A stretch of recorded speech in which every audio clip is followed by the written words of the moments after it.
This case is very shocking to me. Megan McDonald unalived her 14-year-old son. They said she had delusional disorder.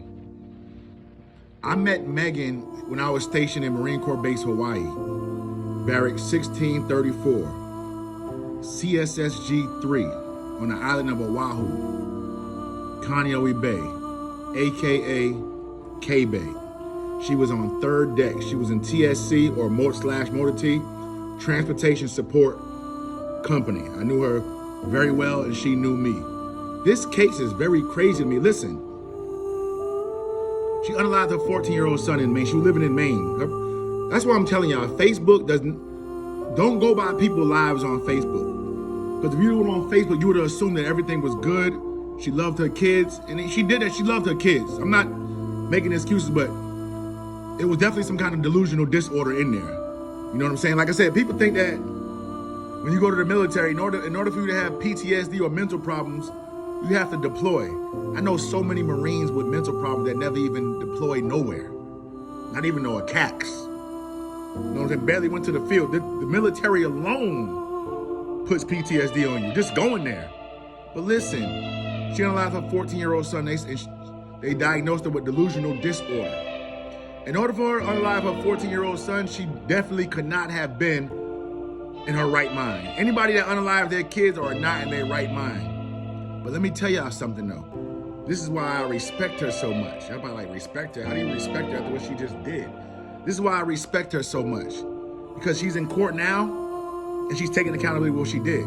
She's not saying I was insane, I didn't do it. She's saying I'm guilty and charge me. I'm guilty, I need to be charged. I know what's going on with the law. I know the system. I'm aware of everything that's going on in this courtroom. I deserve to be punished. Now that is what you call accepting responsibility for your action, because I'm telling you right now, she loved her son. She loved her doggone son, so she's catching hell right now from what she did. Her son is super duper catching hell because he's no longer here. This is a very sad situation, y'all. I've seen videos, I've seen news articles on women that unalive their kids and stuff, and they're just like the biggest pieces of crap ever. They don't take no accountability for their actions. This girl's ready to do that time in prison and ready to take accountability, and she said she wants to plead guilty. I'm guilty. I am guilty. I'm not doing this story on somebody that's distant. This is somebody that I knew, that was in the same barracks as me. 1634. I was second deck supply company. She was third deck, doggone Motor T / TSC. Not only that, she also unalived like 4 of her animals. So she was going through something. I've spoken to her through Facebook. We communicated. She was a nurse, like a official, like a registered nurse. Was doing a lot of stuff for the nursing community during COVID. She was traveling to different states. I mean, by all means, she had her life put together. She'll show pictures of her with her kids at the beach. By all means, she had her whole life together. Them kids loved her. But like I said, they diagnosed her with delusional disorder, which basically means that things are not what they seem to be in your eyes. Things are not what they seem to be in your eyes.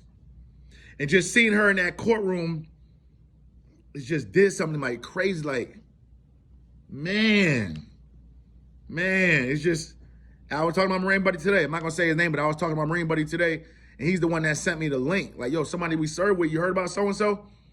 First I thought it was about a girl named McDowell that was in my warehouse that worked with me. McDonald. I'm like, McDonald, Megan? He's like, yeah, Megan McDonald. I'm like, what? She did that?